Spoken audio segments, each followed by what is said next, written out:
მამა მოდის და ესეთ რაღაცას მეუბნება 11 წლის ბიჭი მყავს 1 წლის წინ მაგრა დავსაჯეო იმიტომ რომ ძალიან ცუდად მოიქცაო და ცივ შხაპში შევაგდეო 1 წუთითო რა დავსაჯო ამის მერეო ესე იგი ეს ერთადერთხელ დავსაჯეო მეუბნება ამის მერეო სულ ამას მახსენებსო გეგონება საერთოდ დაავიწყდა რაც მე მაღაზი 10 წელი ვზრუნავო 10 წელი ვზრუნავო მაღაზიო სახში სითბო აქვს საუკეთესო ბაღი აქვს საუკეთესო კერძო სკოლაში დადის ვაჭმევ ვასმევ ყველაფერი არაფერი არ აკლია სათამაშო მაგას არ აკლია არაფერი და ეს ყველაფერი თითქოს და გადაიხაზა არ ახსოვს და სულ მაგას მახსენებს გახსოვს შენ მე რა მიქენი როგორ შემაგდე აი ესეთი თვისება აქვს აღზრდას ის რასაც ბავშვები ემოციურად განიცდიან აი ის თითქოს და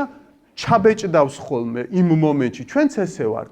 ის გვახსოვს რაც ემოციურად განვიცადეთ რაც ნეიტრალურად ისე რა ჩაიარა ჩვენ თვალწინ ნუ ისა ჩაიარა რა იყო და იყო მაგრამ აი რომ მაგრა გაგვეხარდა ან რომ მაგრა გვეწყინა აი ეს გვახსოვს და თან თუ მოხდა ის რომ ერთდროულად გვიხაროდა და გვწყინდა